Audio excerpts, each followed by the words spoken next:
Online ক্লাসে সকল শিক্ষার্থীদের শুভেচ্ছা। আজকে আমি নবম শ্রেণীর পদার্থবিজ্ঞান বইয়ের চতুর্থ অধ্যায়ের একটি সৃজনশীল প্রশ্ন নিয়ে আলোচনা করব। সৃজনশীল প্রশ্ন আসলে অনেক ছাত্রছাত্রী মনে করে খুব কঠিন।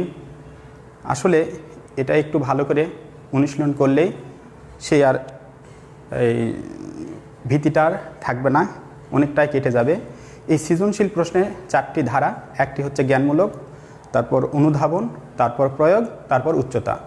অনুধাবন প্রশ্নটি এটা সরাসরি বই থেকেই থাকে, পাঠ্য বই থেকেই থাকে, আর এখানে কি কেন দ্বারা প্রশ্ন করা হয়। আর অনুধাবনে থাকে শিক্ষার্থীকে বিষয়বস্তু বুঝেই এই অনুধাবন প্রশ্নগুলোর উত্তর দিতে হয়। আর এখানে এই জাতীয় প্রশ্নে কি বোঝায়, তারপর ব্যাখ্যা করো, বর্ণনা করো, এই জাতীয় থাকে। আর এই প্রয়োগে থাকে যে এই অংশের শিক্ষার্থীকে অর্জিত জ্ঞান অনুধাবন করে কোনো নতুন পরিস্থিতিতে প্রয়োগকারী এই প্রশ্নগুলোর সমাধান করতে হয়। এখানে সর্বোচ্চ 12 লাইনের 12 বাক্যের প্রশ্নগুলো এখানে লিখতে হয়। আর উচ্চতর দক্ষতা এই অংশের শিক্ষার্থীকে চিন্তন দক্ষতার উচ্চতর সামর্থ্য যাচাই করা, বিশ্লেষণ করা, এই জাতীয় যাচাই করা, বিশ্লেষণ করা, এই জাতীয় প্রশ্ন এখানে থাকে। সুপ্রিয় শিক্ষার্থী, এইবার আমি এখানে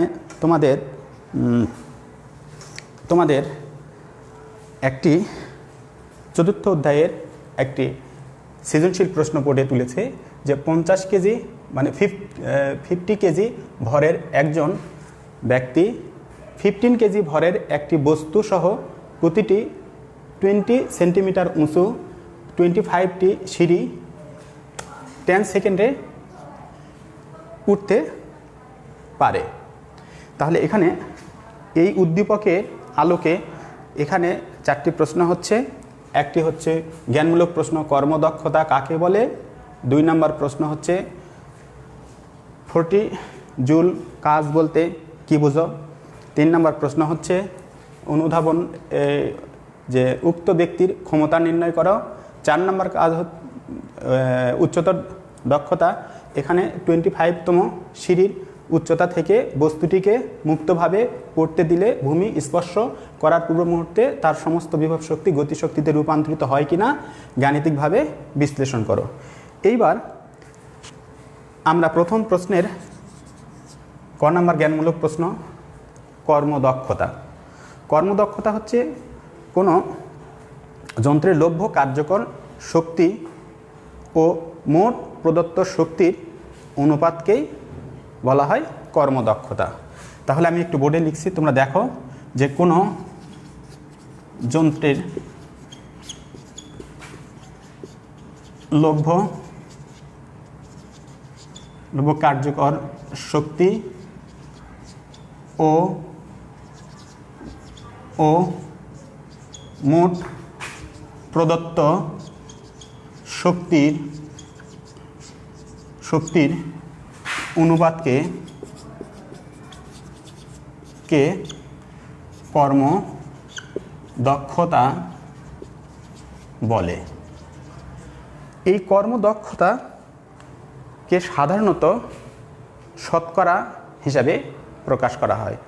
যেমন ধরো কোনো যন্ত্রের কর্মদক্ষতা এখানে 90%, এটা দ্বারা কি বোঝো। তাহলে এই ধরনের প্রশ্ন, যন্ত্রটিতে যদি মোট শক্তি যদি 100 জুল দেওয়া হয়, তা থেকে আমরা এই লভ্য কার্যকর শক্তি পাবো এত জুল। আশা করি বুঝতে পেরেছ। এইবার আমি যাব খ নম্বর প্রশ্নে। খ নম্বর প্রশ্ন হচ্ছে যে এখানে 40 জুল কাজ। 40 জুল কাজ বলতে তুমি কি বোঝো? 40 জুল এটাকে আমরা যদি এভাবে একটু লিখে ব্যাখ্যা করি তাহলে একটু বুঝতে সংখ্যাটা দিতে সহজ হবে। ধরে নাও এখানে আমি n লিখলাম, এখানে m লিখলাম n, তাহলে এখানে যদি আমি 1 লিখি তাহলে এখানে লিখব 40। এটা হচ্ছে বলের একক হচ্ছে নিউটন। তাহলে আমি এখানে একটু বলবো 1 নিউটন বল প্রয়োগে কোনো বস্তু যদি সরণ যদি বলের দিকে 40 মিটার হয় তাহলে কৃত কাজকে বলা হবে এত জুল। এটাকে আমরা যদি এরকম করে লিখি 40 নিউটন বল প্রয়োগ করার ফলে কোনো বস্তু যদি বলের অভিমুখে যদি 1 মিটার সরণ হয় তাহলে কৃত কাজকে বলা হবে এত জুল। এটাকে কেউ যদি এভাবে লেখে যে 2 নিউটন বল প্রয়োগ করার ফলে কোনো বস্তু যদি এত মিটার সরণ হয় তাহলে কৃত কাজকে বলা হবে এত জুল। যদি এটা এভাবে লেখা হয় যে 20 নিউটন বল প্রয়োগ করার ফলে কোনো বস্তুর যদি 2 মিটার সরণ হয় তাহলে কৃত কাজকে বলা হবে 40 জুল। আশা করি ব্যাপারটা বুঝতে পেরেছো। ঠিক এই রকম যদি 50 জুল বলা হয়, 100 জুল বলা হয়, তাহলে এই প্রশ্নগুলোর উত্তরও এভাবে তোমরা করতে পারবে। প্রিয় শিক্ষার্থী, এইবার আমি খ নাম্বার প্রশ্নে যাব। খ নাম্বার প্রশ্ন হচ্ছে প্রয়োগ। এই প্রয়োগে গ নাম্বার প্রশ্নটা হচ্ছে প্রয়োগ। গ নাম্বার প্রশ্নে আমাকে কী বের করতে বলছে এটা আমি আগে চিহ্নিতকরণ করব যে উক্ত ব্যক্তির ক্ষমতা নির্ণয় করো। তাহলে আমরা জানি এই যে ক্ষমতাকে পি দ্বারা প্রকাশ করা হয়, তাই না? ক্ষমতা সমান এই যে কাজ ডিভাইডেড সময়। এই কাজকে আমি ডাব্লিউ, সময়কে টি, অর্থাৎ পি সমান আমি এখানে ডাব্লিউ বাই টি লিখব। এখানে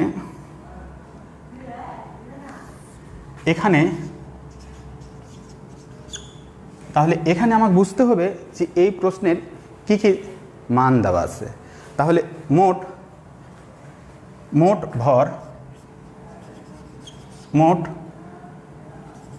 ভর এম সমান, এখানে প্রথমে ভর কত 50 প্লাস বস্তুর ভর কত 15, তাহলে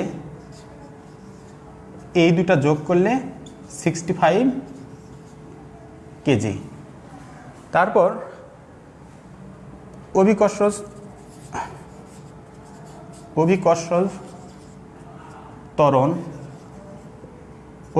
ত্বরণ হচ্ছে জি দ্বারা প্রকাশ করি। তাহলে এখানে 9.8 ms ইনভার্স 2। আর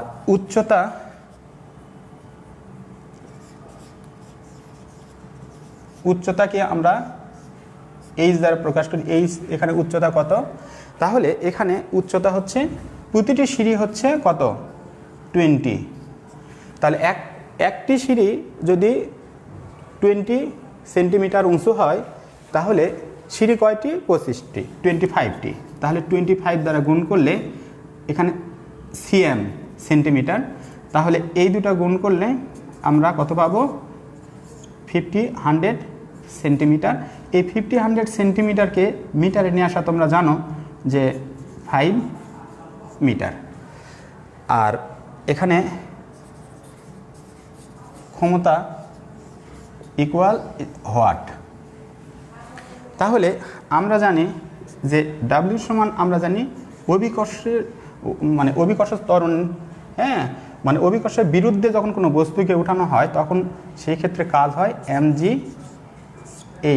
যেটা আমরা আগের ক্লাসে আমি বলেছি।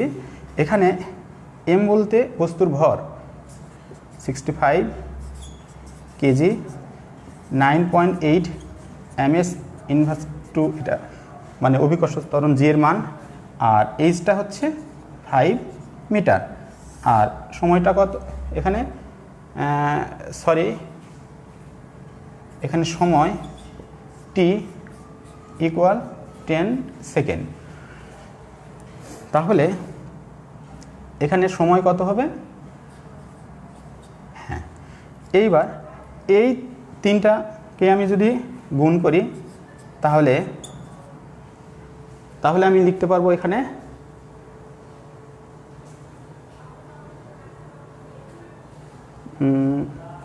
300। তোমরা গুণ করে দেখবে, এখানে দেখবে কেজি মিটার স্কোয়ার ইনভার্স 3।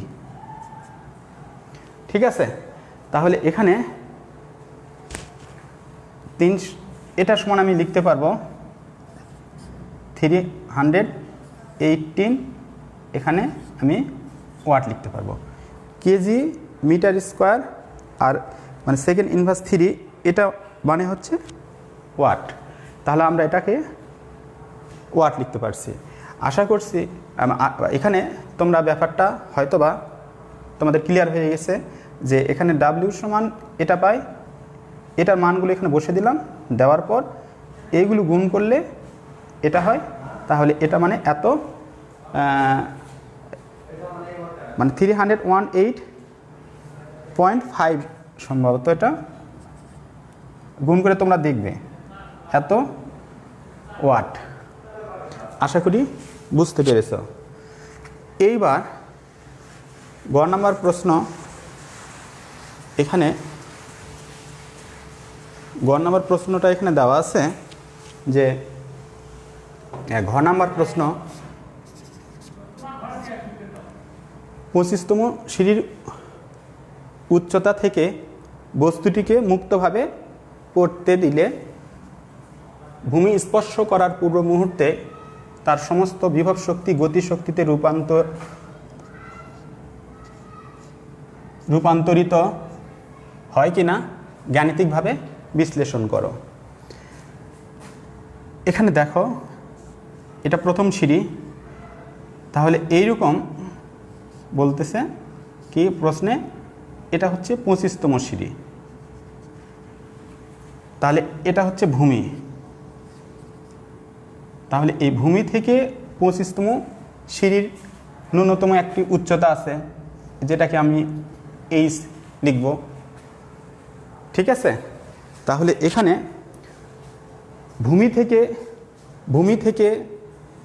25তম সিঁড়ির যে সর্বোচ্চ উচ্চতা সেটাকে আমরা লিখব এভাবে, যে এখানে আমি একটু লিখে নেই যে এখানে ভূমি থেকে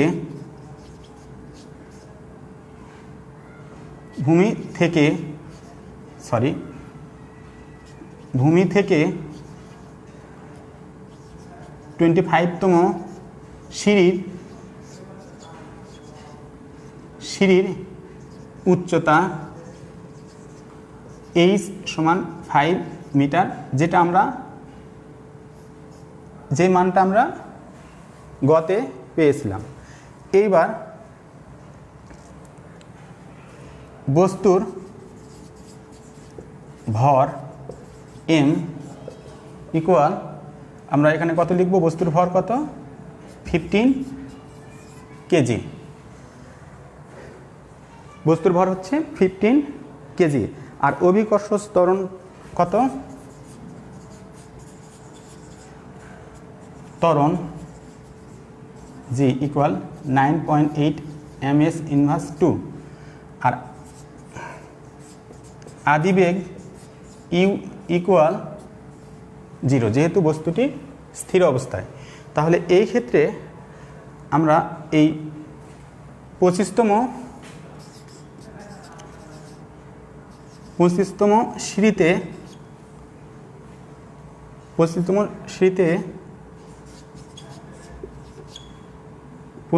সিঁড়িতে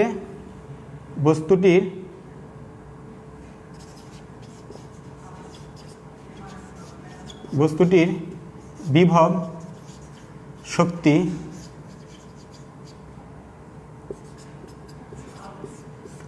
ইকুয়াল এইচ। তাহলে এখানে এম এর মান কত, কেজি।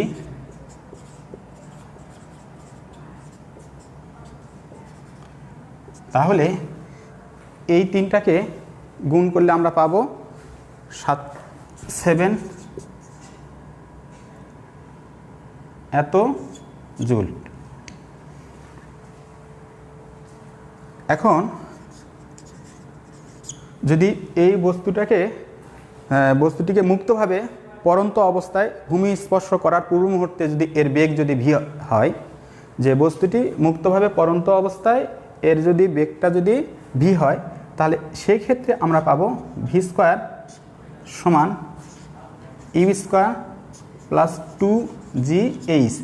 তাহলে এখানে এটার ইউ এর মান এখানে 0, 2G এর মান হচ্ছে 9.8 MS ইনভার্স 2, H এর মান এখানে কত 5। তাহলে এখানে এটাকে আমরা যদি গুণ করি তাহলে এখানে পাবো হচ্ছে যে 98 M আর M হচ্ছে M স্কোয়ার, ঠিক আছে। তাহলে 98 M স্কোয়ার S ইনভার্স 2। তাহলে আমরা অতএব ভি স্কোয়ার সমান এই মানটা পেয়েছি। এই মান এবার আমরা যে ভূমি স্পর্শ করার পূর্ব মুহূর্তে বস্তুটির গতিশক্তি, তাহলে এই যে ভূমি স্পর্শ করার পূর্ব মুহূর্তে বস্তুটির গতিশক্তি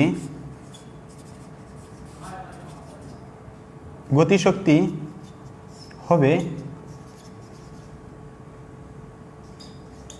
তাহলে এখানে এম এর মান কত 15, ভির মান কত 15 কেজি, একক লিখব 98 মিটার স্কোয়ার। হ্যাঁ, তাহলে এটাকে আমরা যদি গুণ করি তাহলে এত, আর এই কটা মিলে লিখতে পারবো আমি জুল। তাহলে অতএব ইপি ইকুয়াল ইকে, অর্থাৎ এখানে এই বিভব শক্তি আর এই গতিশক্তি দুটা একই হয়েছে। তাহলে আমরা লিখতে পারি যে 25তম গড় নাম্বার প্রশ্ন 25তম সিঁড়ি থেকে কোনো বস্তুকে যদি মুক্তভাবে ভূমি ছেড়ে দেওয়া হয়, তাহলে ভূমি স্পর্শ করার পূর্ব মুহূর্তে এর বিভব শক্তি এবং বিভব শক্তিটি গতিশক্তিতে রূপান্তরিত হবে। আশা করি তোমরা বুঝতে পেরেছ। এই সময় তোমরা সবাই ঘরে থাকবে, ভালো থাকবে, সুস্থ থাকবে, এই বলে আমি তোমাদের আবারও ধন্যবাদ জানিয়ে শেষ করছি। আল্লাহ হাফিজ।